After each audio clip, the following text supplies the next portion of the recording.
I don't know. I think somebody's having a shower up there. Yeah, I just think I just think I think it's a pipe. I think it's a steam pipe.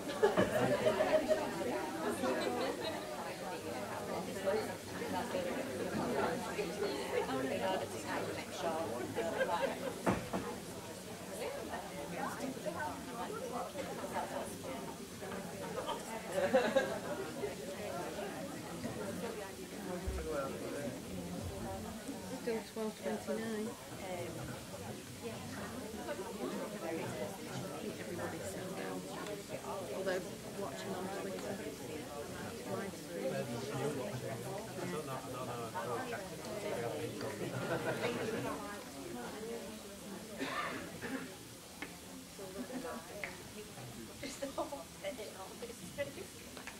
Okay, good afternoon everybody and welcome to Friday Report Out.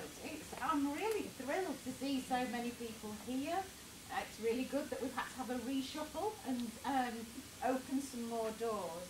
And I hope that our Friday Report Outs do keep growing like this because they're a great opportunity for everybody to learn and also to share success.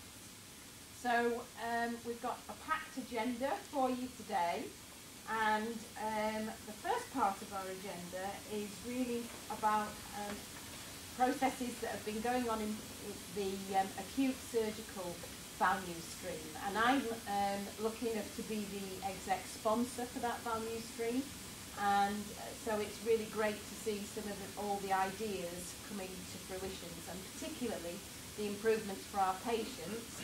And I'm sure the team are going to mention him, but we have a very special member of the audience, Tony, who has been our patient advisor for this value stream.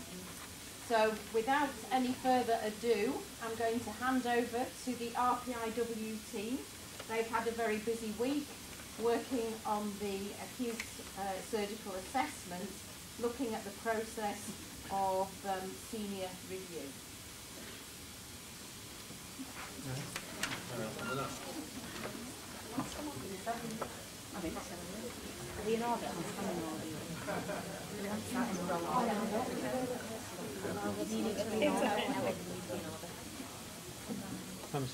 Squeeze down.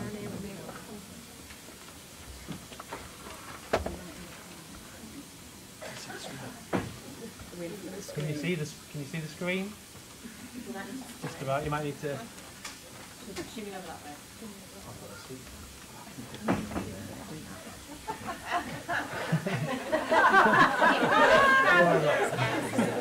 Okay, so hello, my name is Chris. I'm a KPO specialist and workshop lead for this RPIW. The value stream is acute general surgical admissions, and the focus of this RPIW this week was a timely senior review.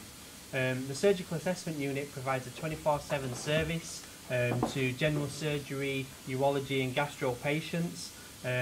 On average they see 58 patients a day, but potentially over 100 patients, and work has steadily increased over the last 12 months by 30%, 23% in the last 3 months. And although our patients tell us that their feedback is often to get a great clinical outcome, the experience they receive during their stay on SAU has room for improvement. So I'm going to let the team talk to you this week about how they've addressed some of those issues. Hello, my name is Josh. I'm one of the junior doctors based on surgery. I've worked here for about 2 years. We know some of these improvements from preliminary work and anecdotes from staff and patients, that the 4 main areas we wanted to focus on were long wait times, return patients to SAU where they've been seen and asked to come back, poor patient satisfaction and poor staff satisfaction. As you can see up on the screen, this is the current patient journey through SAU. They go through 4 steps. The first is a patient check-in at the front desk, the second is a triage, the third is a junior doctor review, and the fourth is a senior decision maker who in the current state is one of our surgical registrars. We know that the 2 main problems from preliminary data as to the reason why these delays are so long is 1, patient inflow into SAU, which is part of another RPIW stream, and the second one is a apparent bottleneck or rate determining step for that senior medical review, the 4th step. And so we've been working this week to try and identify ways of which to overcome that. Hello, my name is Amy Dunwall. I'm a KPO specialist and also KPO education and training lead. I'm also the team lead for this RPIW. The TAC time for SAU to meet patient demand based on the 58 patients a day average is 24 minutes and 49 seconds. The targets for this RPIW were firstly to reduce the current lead time of approximately 4 hours for both new patients and return patients to just 30 minutes. The quality metrics that you can see on the lower half of this table were to improve the number of patients receiving clinical assessment by a consultant within 14 hours to meet the 7-day service clinical standards from 0% currently to 100%. Secondly, to improve patient satisfaction with care from 58% to 100%, and to increase the percentage of patients understanding their next steps for treatment from currently just 36% to 100%. And finally, to increase the percentage of ward attenders discharged with clear outcomes communicated to their GP from currently 0 to 100%. Hi, my name is Ryan. I'm an assistant practitioner on SAU and a team member of this RPIW. Following on from this, our main idea for improvement is to place a consultant at the front door of an ambulatory style unit reversing the traditional model. The aim of this is to achieve a review by a senior decision maker in a timely manner. Historically, a patient can wait up to 8 hours to receive a senior review. Placing a senior clinician on the front line has proven to reduce this wait dramatically. Traditionally on SAU, a patient will be triaged by the nursing team, be clocked by an RSO, and wait for a review by a senior decision maker.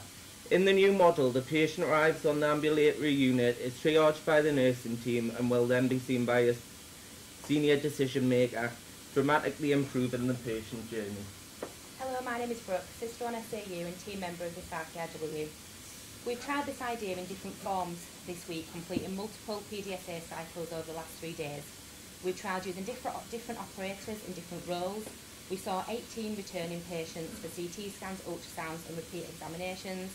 Along with this, we also saw 23 newly presenting patients from GP and A&E, totalling 41 patients between 10 and 3-ish in the last 3 days.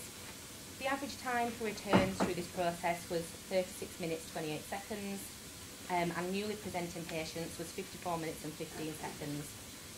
Patients told us through feedback forms that they were 100% satisfied with the treatment they received through this process. The home and away team felt that the unit felt calmer and more organised. They said that they felt like they'd actually seen less patients this week, but having looked at the figures for the last few days, that's not the case, and we've actually reviewed as many patients as we would normally on a usual day without this work going on. This shows that the improved waiting times has actually impact on team morale and motivation. Hi, my name's Amy. I'm one of the advanced practitioners within surgery. So throughout this RPIW, we knew from the beginning that returns was an area that needed looking at, whether people are returning for ultrasounds, reviews, CTs. It can be anything up to 20 per day. Traditionally, these go straight into the registrar review numbers, meaning that straight away they're starting on the back foot with 20 patients to see from the beginning. The hope would be that with the new model of working, because patients will be seen and a decision made earlier, people will have scans and interventions requested earlier, meaning they're more likely to get them on the same day. However, we did also explore the idea of potentially developing an advanced practitioner-led returns clinic in order to try and relieve this burden from the registrars. We've done a couple of weeks of work informally looking at it prior to this, and we found that generally advanced practitioner decisions shadowed those of the registrars with only slight variations, and where they did, generally the advanced practitioners were more cautious in admitting patients, whereas regis were discharging them. I'm Rebecca. I'm the advanced practitioner team lead in AMS, and I'm also a team member of this RPIW. In this process, we identified a concern from our GP partners with regards to the communication from SAU back to the GPs who might have referred their patients in. We clearly identified that there was little communication back to the GPs regarding the diagnosis, treatment, outcome and any future plans for the patient's care. So we highlighted early on that we needed to improve this and communicate with the GPs effectively. But our primary aim was obviously to reduce the wait states within SAU, and our concern was by introducing this step, we may increase these inadvertently. We explored the traditional electronic discharge advice notification process as to whether that was fit for this use, and both the GPs and the team on SAU felt that this was not necessary for these patients. So we identified that the GPs wanted something that was quick, simple, concise, but meaningful with the outcomes and steps that they may need to take with their patients next. During the testing phase, we utilised ePro to ensure that there was dictated letters at the point of contact with the patient and the consultant. These were typed up in real time by one of the medical secretaries who had been freed up to support this work, and that meant that the outcome letters, as displayed above, were available to the GP electronically within 30 minutes of that patient episode. And we also discussed options as to whether we could ensure copies were made and sent to the patients themselves. Hi, my name's Ella. I work in SAU and I'm a team member of the RPIW League. Within SAU we have come across an issue regarding a flow where patients put their urine samples. Currently patient samples are provided in an open pot, which they then have to walk past the waiting area with the sample to put it on the trolley. The accumulation of this is that it is unhygienic and unsightly having the samples there uncovered for everyone to see. Due to this issue, this has resulted in receiving poor feedback and complaints from patients. Multiple interventions have been trialled on SAU to try and resolve this issue and improve patient feedback and reduce complaints. Going forward, we are going to be giving the patient a pot to provide the sample in, as well as a sealed bottle, which we would then provide information as to how they would do this and inform the patient of where the sample needs to go. Hello, my name is John. I'm the lead pharmacist for SAU and also RPIW member. In the current state, the main barrier to a prompt pharmacist review is a large number of patients who are in this sort of bottleneck process awaiting a senior review. By streamlining this and having a consultant at the front door, it not only increases the benefits the patient and gives a better patient experience, but it is allowed a pharmacist review to be done in the first 24 hours of admission. And by having this intervention, it means that we're allowed to have a greater impact on things such as VTE, antimicrobial stewardship and overall patient safety and experience. And I think on top of this, we've also implemented a 5S project looking at IV antibiotics on SAU, matching supply to demand, and also trialled other small and simple steps such as checking the patient's weight in the triage step and putting this directly onto the image chart. On one of the days that we tried this, it showed that 25% of patients would have otherwise would have received incorrect dose of ET. My name is Andrew, surgeon and process owner. The team has just described the results of testing several interventions on the admissions ward. We have demonstrated improved patient experience and flow. We have provided real-time clinical summaries to our primary care partners. And importantly, we have achieved compliance with the 14-hour national standard. Our next goals are, firstly, within the 30 days to repeat our testings on the SAU, but to complete a full day on our known busiest day. We wish to use different senior decision makers and to examine the downstream impact on the SAU night team, whether it affects the placement of our patients between acute or outlying wards and the impact on the surgical post-take ward round. Secondly, by 90 days, we wish to have developed a business case for a new surgical ambulatory care unit at St James's. Thank you.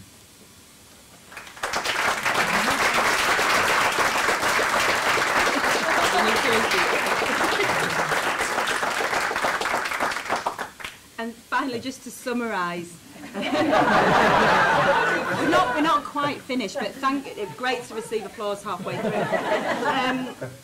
So what you can see following the RPIW is that we've actually reduced the lead time for new patients to approximately 54 minutes, which is a percentage change of 78%. We've reduced the lead time for a return patient to just approximately 36 minutes. a percentage change of 84%. For the quality measures, we've reduced defects right across the board, as you can see, with all patients now receiving a review by a consultant within 14 hours. 100% of the patients were satisfied with the care they received. 100% of the patients understood the plan for their treatment. 100% of the patients attending had clear outcomes communicated to their GP. So, just to finish, so we think it's really important to caveat that with this was very much always going to be a proof of concept RPIW, so there's the consultant at the door will not be implemented on Monday, but we really want to push this forward and encourage the powers that be to take note of the data here, and hopefully we can make something happen around this. Our key learnings. It's absolutely imperative to put the patient first in everything we do, and providing a gold standard service for them is the focus of this work. But what that does also mean is we can provide a better experience for our staff on the ward. All staff comments this week have been it's much calmer, it's been easier, there's been less stress, even upstream, so the bed managers have commented on how it felt better going into the ward base as well. We had concerns about how we might impact education and training, but actually on a test on Thursday we put one of the junior doctors in with the consultant in the room, and they said that was a fantastic experience as well. So we can impact and improve all aspects of this area just by focusing on the value added area of our work. This finally just leaves me to say thank you to everybody for this week. It's been a phenomenal week, and the home team and SAU have been extremely patient and understanding with us, helping support test ideas with us, giving us great feedback. Marcel providing these amazing feedback to the GPs, which had feedback from the GP and they loved those. Nazira and Richard for helping test the process as well as Andy, just to get some feedback on different people in that space and what that looks like. Work colleagues for covering as well, we've been doing this work. Tony for coming in and giving us feedback from a patient perspective, because that is the most important feedback we can get. The KPO team as always just for supporting us and running around after us and making sure everything runs smoothly. The catering team for keeping us fed. Richard the sponsor for giving us some great sponsor challenges during the week but also helping us prepare this process. And most importantly these guys for jumping in feet first, really sticking to the guns, focused on the patient throughout this, and being willing to test ideas. It's been a great experience, so thank you to you guys for working so hard. Thank you very much.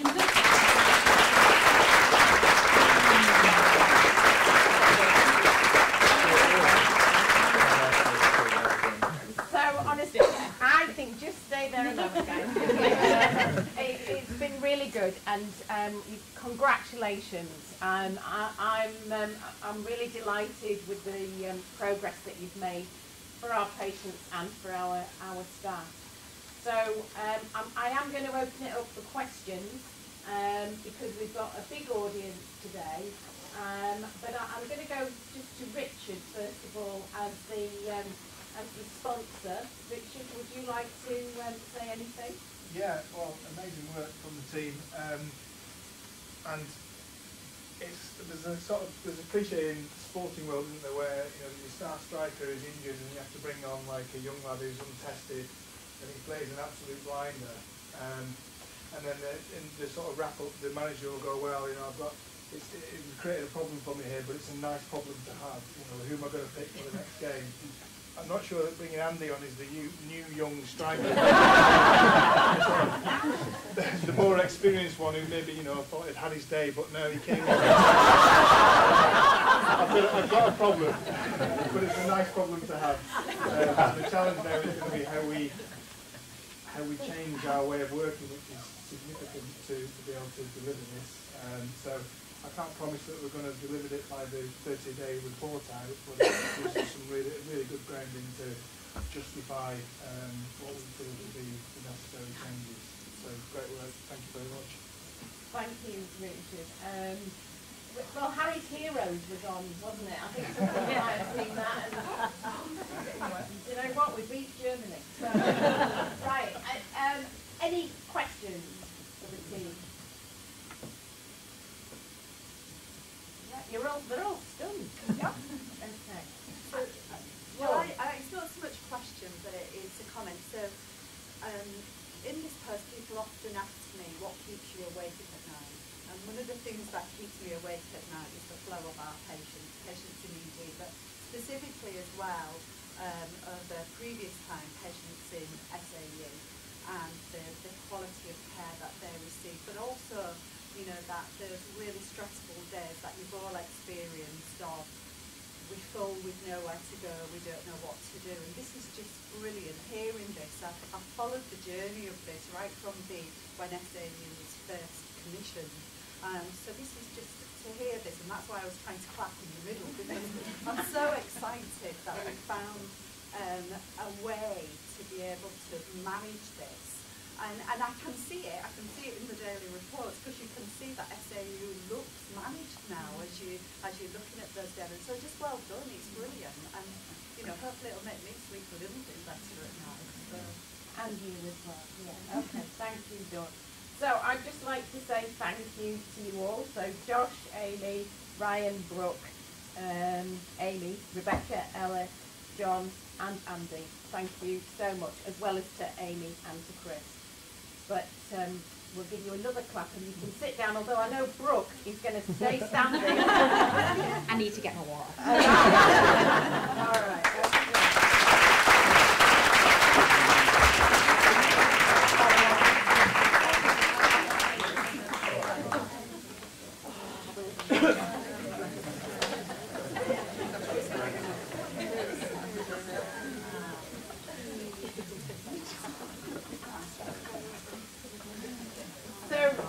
Keeping on the same theme, we've now got Brooke and Sam from SAU to do the 90-day report out on improving patient communication in SAU. Hi, my name's Brooke, as you all know already. You'll be sick of hearing my voice in about 10 minutes. But I'm the sister on SAU and process owner of this RPIW. So this was RPIW 1. Patient communication, and this is our 90-day report out. So this is our TPR. I think the important things that I wanted to pick out on here were the fact that we've gone from an average across the process of about 22 minutes to consistently achieving approximately a 5-minute triage time on observation, which means our patients are getting into the process. That is still, as we've heard, quite a laborious process, but they're in their process faster and they're getting that immediate contact. On recheck, all patients said that they understood the plan of care, and all staff felt that they could make suggestions. So the main projects that we worked on are our patient group directions, patient communication leaflet, which there are a few dotted around if anybody wants to have a look at them, the PCAL and ED unplanned care list, triage process and documentation, and the blood sampling. Hello, my name's Sam and I'm sister on SAU and process owner for this work we've been doing. One area we focused upon was patients having to wait for analgesia, which factored into many of our complaints on SAU.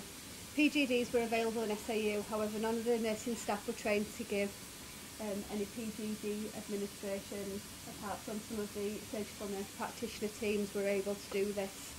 So within the 90 days, all staff are now trained in PGD administrations, and 4 of our staff are competent and signed off within PGD administration. Unfortunately, we've been unable to remeasure these at the moment for the 90-day report out.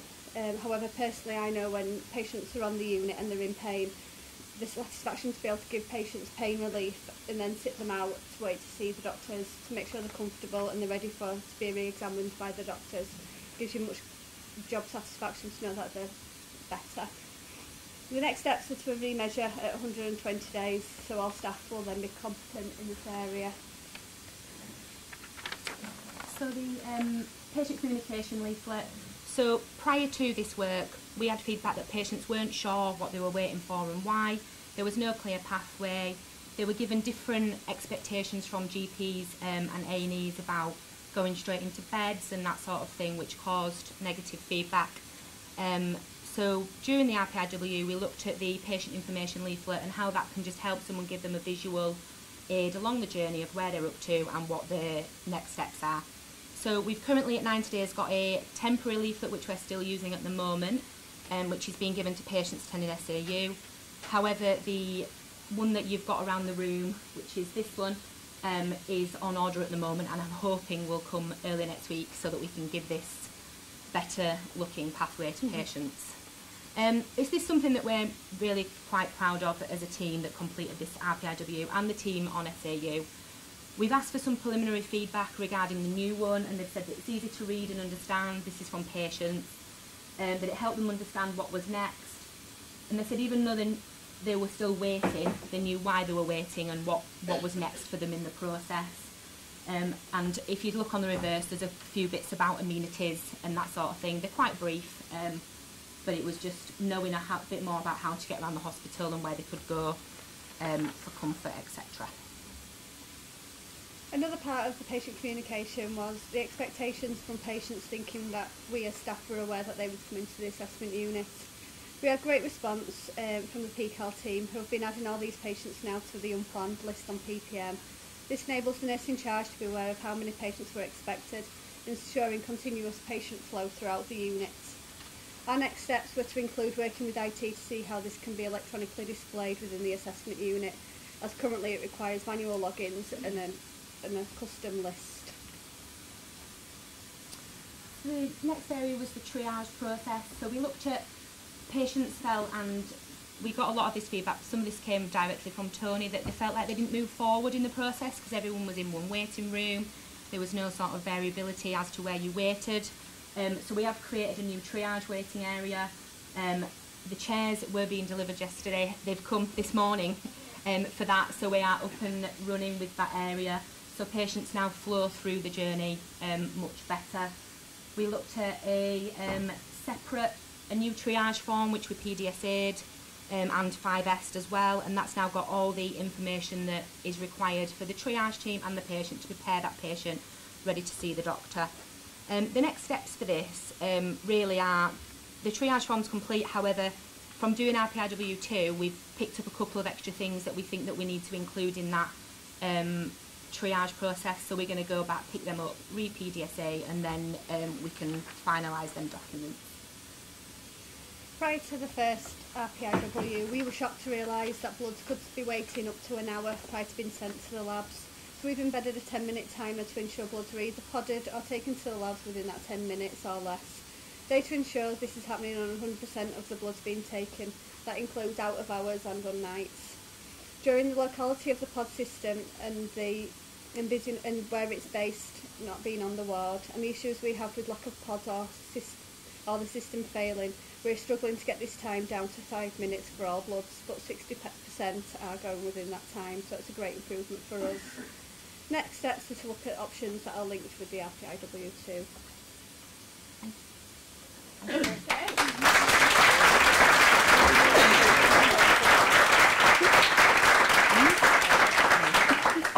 Well done, Sam and Brooke, and I think I've heard all of your report out, and that's good because I am the exec sponsor for this value stream. So that means I've actually seen about 4 versions of the patient leaflet, and it's really I can see how it's developed, and these are a much better quality looking leaflet to me, and I hope that you have to revise them again in the light of RPIW2.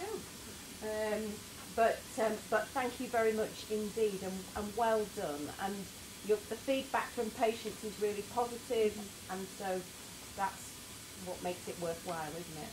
Okay. So thank you very much. Please have a seat, and we'll move on now.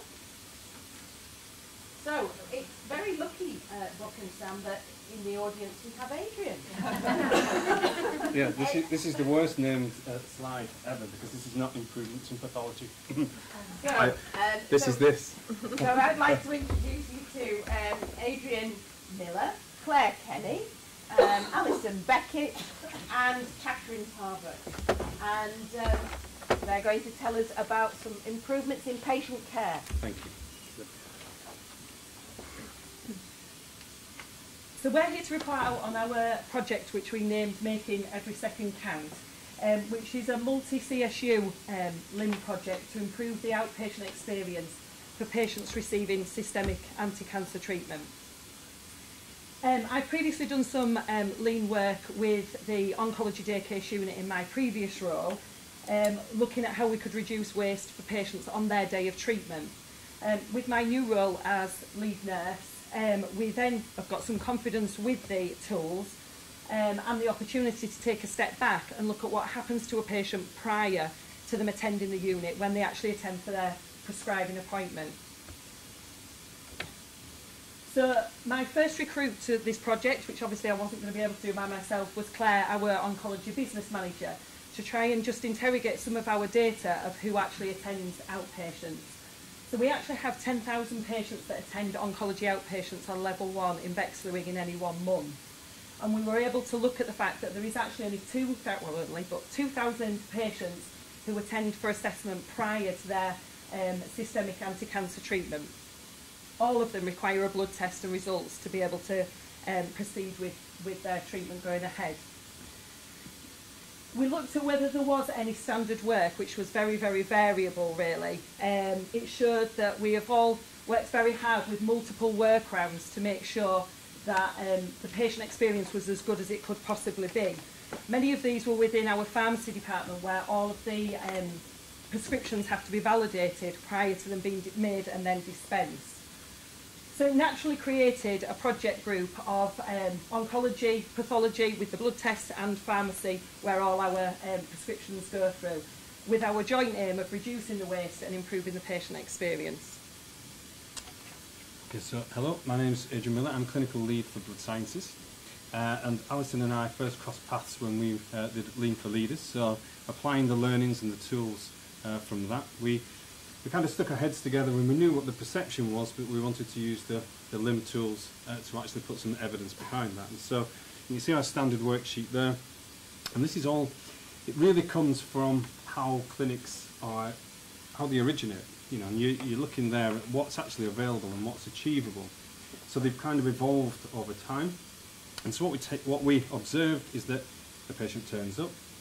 You then have a process of waiting, which you'll see in the graph there.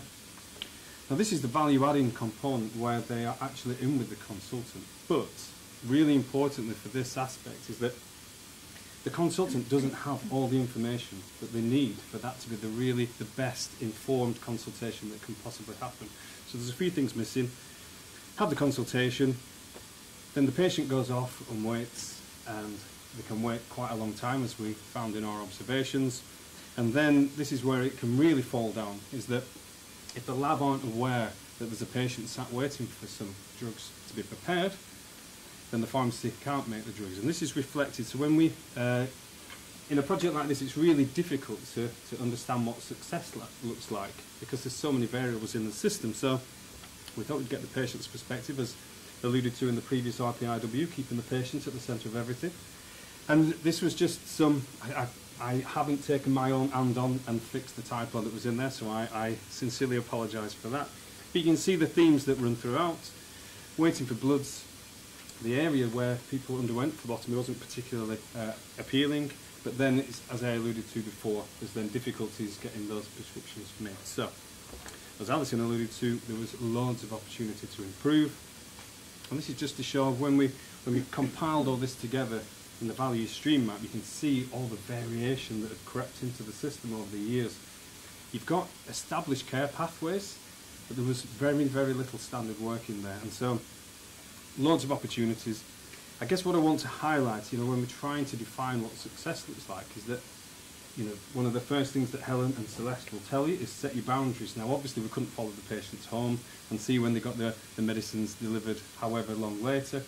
So there are little vagaries in the system with the data we present, and if you pay attention to the VSM that we present in a minute, it will look like that we've got worse, but I promise you we haven't.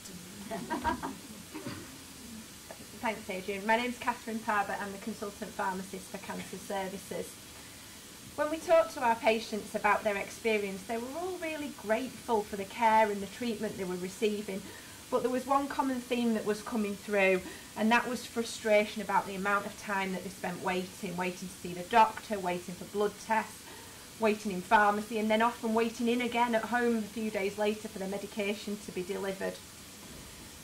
And as Adrian said, what we really wanted was to improve things for our patients and add value to that consultation with the doctor.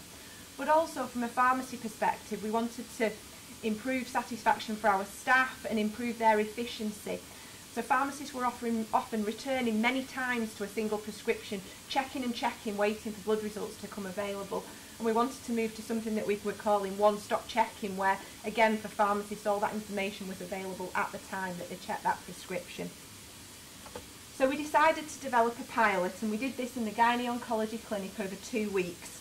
We manually identified through clinic lists patients that were on systemic anti-cancer therapy. We telephoned our patients, we asked them if they would like to participate in our pilot and asked them to come 1 hour before their next clinic appointment. We were supported by the phlebotomy team with a dedicated phlebotomist in a separate treatment room for the purposes of the pilot, and we used runners from Ward 80 to take samples to the laboratory in Lincoln Wing. In a similar vein to the team that presented just before us, we'd identified also that there were often delays in samples reaching the laboratory. So during week 1 of our pilot, we had intensive support in outpatients, in pharmacy and in the laboratory to support the clinic staff in administering the pilot. But we realised for week 2 that we needed to take a step back. If this was going to be able to be scaled up and rolled out across oncology outpatients, it had to be able to be delivered by the staff working on the ground, and it had to work for them. So we supported them in the clinics, but we let them lead. And we proved our concept. We included 18 treatment patients over the 2 clinics, and 100% of blood results were available within 1 hour from the time of sample collection.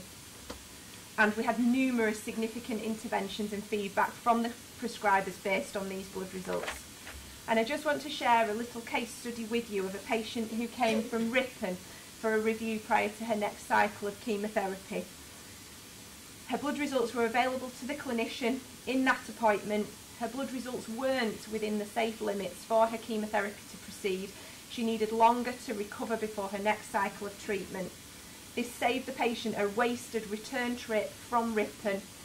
She was able to plan with the clinician when she was going to have her bloods taken. Her clinic visits were rearranged, her appointment was replanned, and it also freed up that appointment slot on the next day for another patient to be able to utilise. And that's just one example of the value that we saw added. But we learnt lots of lessons too. We initially used a system of red and green cards to try to highlight when blood results were available, and this caused more confusion than help, and so we scrapped that prior to week 2 of the pilot. We also had patients going to the wrong location, going to the existing blood room rather than the dedicated one, and staff in outpatients who were not familiar with our new process were directing patients or giving conflicting messages. And the theme that came through really clearly was about messages that have to be efficiently communicated right across the teams, and we'll see that again as we rolled out. So we decided we wanted to scale this project up and roll it out across oncology outpatients, but what we needed was a digital method of identifying these patients, and Claire's going to run us through how we did that. So the first thing we had to do was identify how it could be done electronically rather than someone manually trawling every clinic list that we have. So we decided that we'd use a CHM code on PARS, so that every patient who was coming prior to their chemotherapy would be put on this code, so they could be picked out by our nursing team and our phlebotomy team, and we'd know they were the patients having the bloods done. We then had to change all our outcome forms as well to make sure that the clinicians could mark that the patients were on treatment, so they'd get booked into the correct code. So we decided we'd have a 5-week phased rollout across our clinics. By week 3, we had to stop the line and say it's not working, we aren't getting the number of patients through. So what we all regrouped together and decided that let's go full rollout so we can get communication up all around Bexley Wing in clinics, pharmacy, J80, where the chemotherapy is delivered, so all the patients knew what was happening. Once this had happened, we saw a 20% increase in our patients attending for their bloods prior to the chemotherapy. The lab have sustained their 1 hour turnaround time of getting us our blood results for the clinicians. In one clinic, there was 11 patients all due to take their treatment home because they were on immunotherapies. 7 out of those patients actually went home with the treatment that day. Normally all of these would have them delivered by boots, and the average patient for this clinic in particular is 21 miles. So the patients were waiting and going home with the drugs and starting to take them straight away rather than waiting in days later, rearranging work life, home life to suit that. And then the clinicians have got the results, so they can make the decisions about deferring treatment.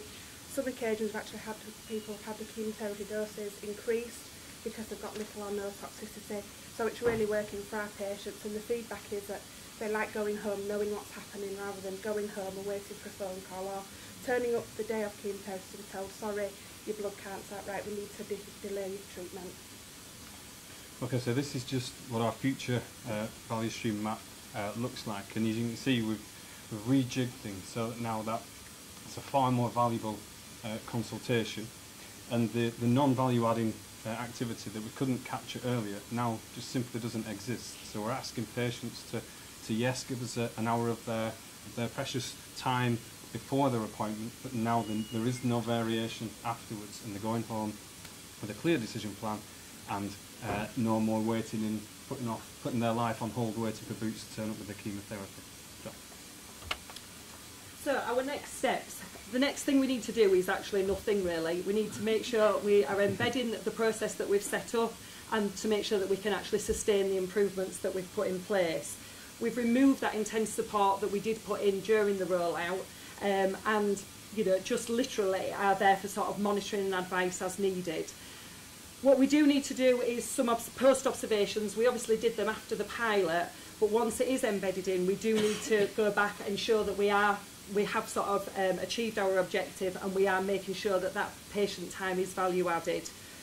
We're using our digital tools to look at expanding the ICE test panels that we've got available to us, so that it doesn't actually matter who is prepping the clinic, who is doing the blood cards, that standard work is there, and that we can maintain right test, right patient, right time. We need to do some further work with streamlining of the pathways. Is there things we can do about when the review needs to happen? Do we need to do all of those testing?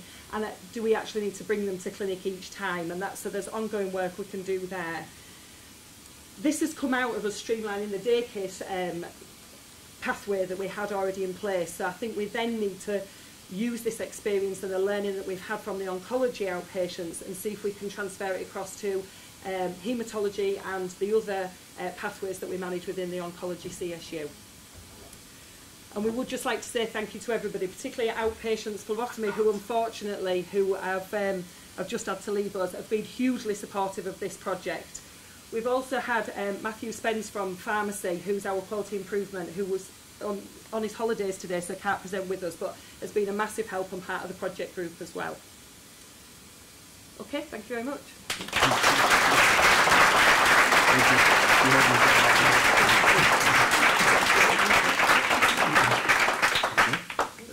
Honestly, thank you very much indeed. That's a fantastic piece of work, fantastic improvement for patients and for colleagues again. But what I really love about this piece of work is that we've got some of our Lean for leaders who are working together and who have, done this project without KPO support. And what's more, you're already planning your scale up and spread. And I just think that is absolutely tremendous. So, this is what is going to make the Leeds improvement method deliver great care for all of our patients. And it's multi-CSU, and it's multi-professional. It just has every key ingredient. So that's fantastic. Thank you so much. Because of time, we're going to leave questions for the end, but another round of applause.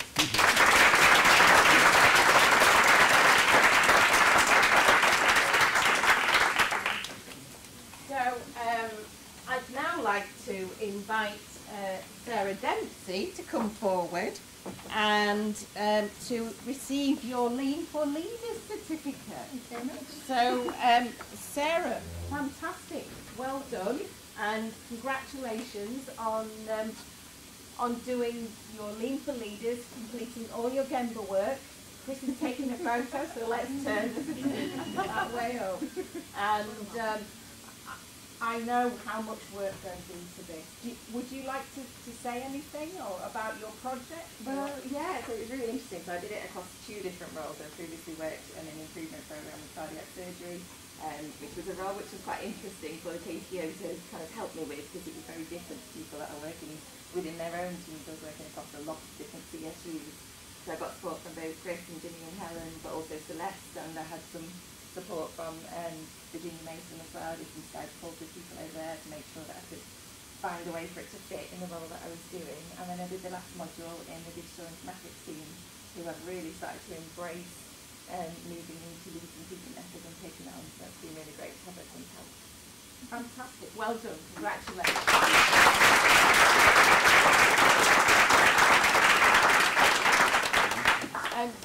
So actually we've been very lucky this week to have with us Celeste Heimer from the Virginia Mason Institute.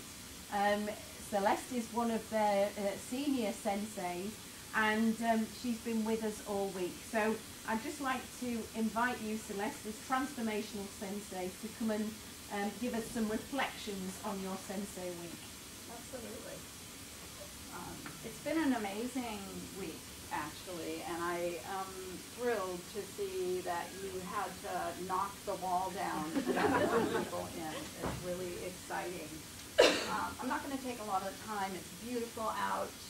Some of you may or may not have had lunch yet. So just quickly, as we think about your journey, what I heard kind of as a thread in all of the conversations this week, as well as today, is there was a sense of going from chaos to cadence.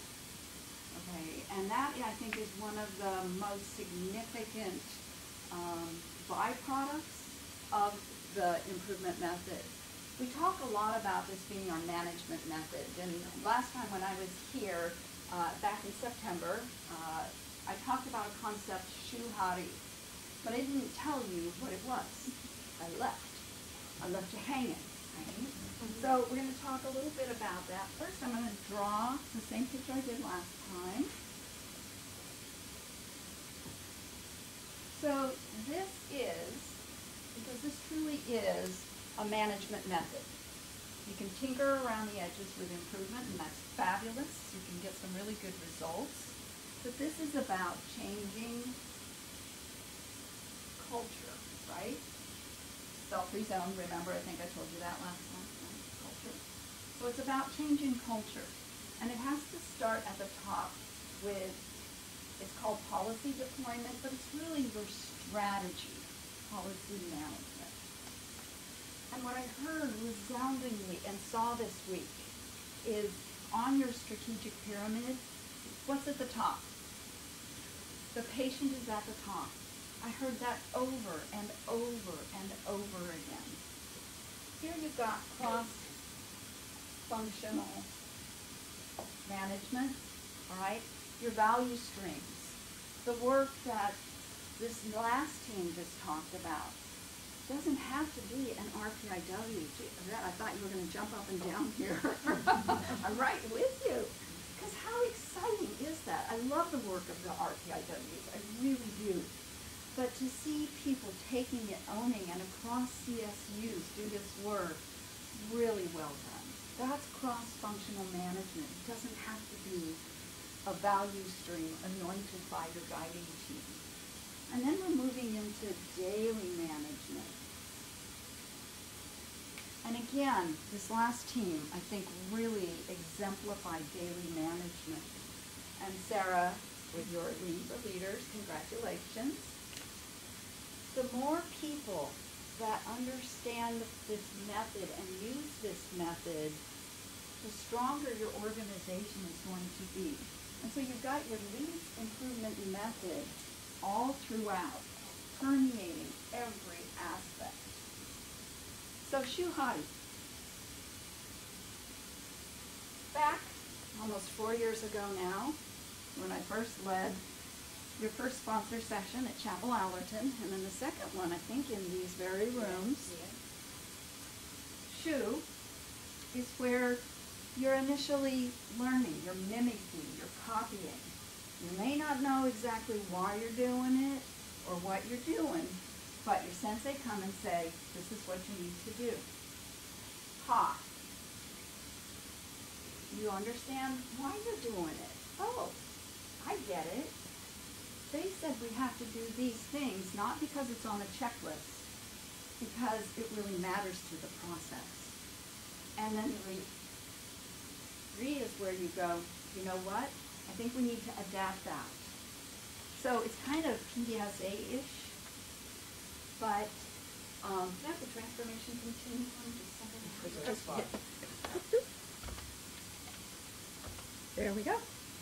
So we actually have a grid that we use with our clients to say, where are you in your transformation journey? How is your culture changing? And I kind of think of this as shoe. You kind of learning by doing, not really sure why. Breathe, shoe ha, excuse me, and then breathe. What I often see though is that many of our clients want to go a little bit of shoe, dive into the read. And I've seen that here. But what I'm seeing now, and what really excites me, is I'm seeing some, okay, maybe we're not quite re yet. Maybe we need to get into the ha a bit more. Maybe we really need to understand why they're telling us what they're telling us, and we're starting to understand it. We're really starting to see how, in my day-to-day work, this can make a difference. So those are my reflections. Helen and her team, thank you KPO, did an amazing job setting this week up. Because I said, you know, what I really want to see is your connection between all the aspects of the world-class management system so that I can really understand, are you shoe-re or are you shoe-hurry? So well done, amazing work. I am highly optimistic about our work of the next year, and I think it's here to stay. So thank you. Thank you.